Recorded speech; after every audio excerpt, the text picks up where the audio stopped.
Hey guys, BudCat7 here. It is Sunday, August 12th, 2018, and I am back in New York in the woods where I love it. Despite all the mosquitoes and everything, it's kind of damp today. We had a lot of rain recently, and as you can see, all the plants and trees are really loving it. Okay guys, well, first of all, I'd like to thank my new subscribers. Please do go through my videos and watch the videos if you're interested in the stone walls. And you're going to see stuff in there that you never saw before or anywhere else on YouTube. So you're going to see some very unique things, even on the videos where I don't have a lot of views. Stuff on there is just amazing. Please do look at it and go through them, because you want to get a full understanding of the stone walls. You're not going to get it from any mainstream, that's for sure. Okay, well, today I just wanted to get people, subscribers and people who are interested in stone walls, brainstorming on what the stone walls are for, what's their purpose. And we're not going to bother with mainstream. We know what their opinion is. You know, they want to remain closed-minded and obstinate and obtuse about it. And so we don't need to go there. But for the people who are interested, and, you know, there's many alternative researchers who are interested, but none of them have actually come up with a purpose for the walls.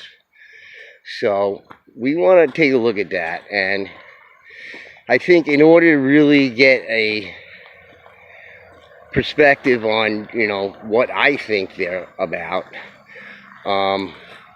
if you haven't looked in the playlist, the Ancient America playlist on my channel, Ancient New England playlist, take a look at that.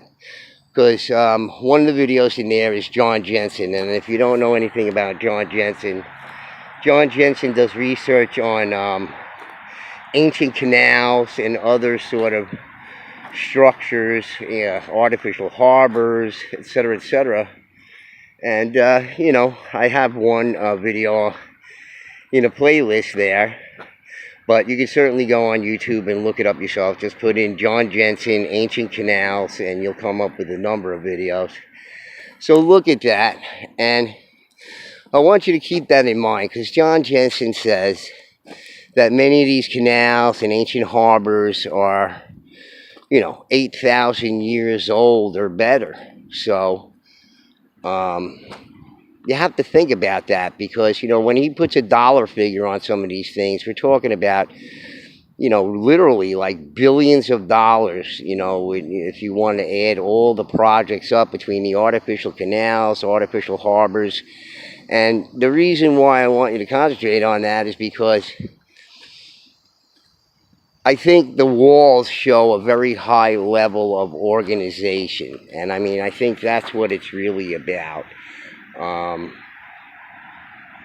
I'll get more into it in a later video where I can sort of, you know, give you some pictures and stuff like that. But I want you to think about that when you see John Jensen's work there. You have these 5 or 6 or something like that right here on Long Island of these artificial harbors, and, you know, with complementary canals that are obviously, you know, man-made things, and from 8,000 years ago or better.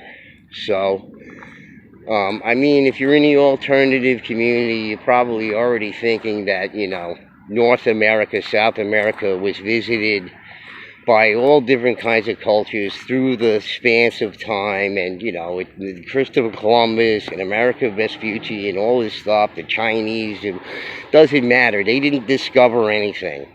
Okay, people have been coming here for a long time, you know, eons. So we got to keep that in mind there. And also, I want you to look at the video I have posted on my channel, New York's First Farmers, because in that video, the lady from Cornell University tells us a little story, a little historical story about George Washington sending agents up to along the St. Lawrence, which is in northern New York State, Canadian border,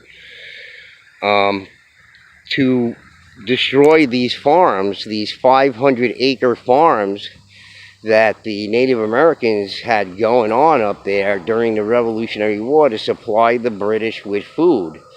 So, it's a little known piece of history there, but it's very interesting. And if you're talking about 500-acre farms, guys, you're talking about a very high level of organization, okay? These farms were producing millions of bushels of food. And I'm sure the local populations there of Indians who were taking care of these farms, that far exceeded their needs. So you got to think about it this way: if the Native Americans had these huge farms, in the United States here, and this high level of organization would suggest a high level of thinking about it, and you can assume that there was distribution going on, very organized distribution, and that requires a lot of organization. So if you put those things together, obviously the Native Americans learned that from somebody. And, if you go over their mythology, they learned all this stuff from these ancient peoples who are here, these giants, especially here in Northeast. That's the way the tales go.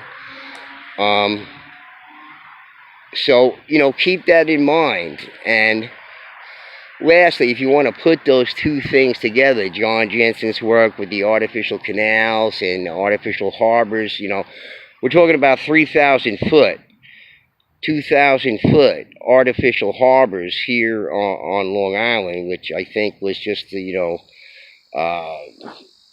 a means of part of this distribution system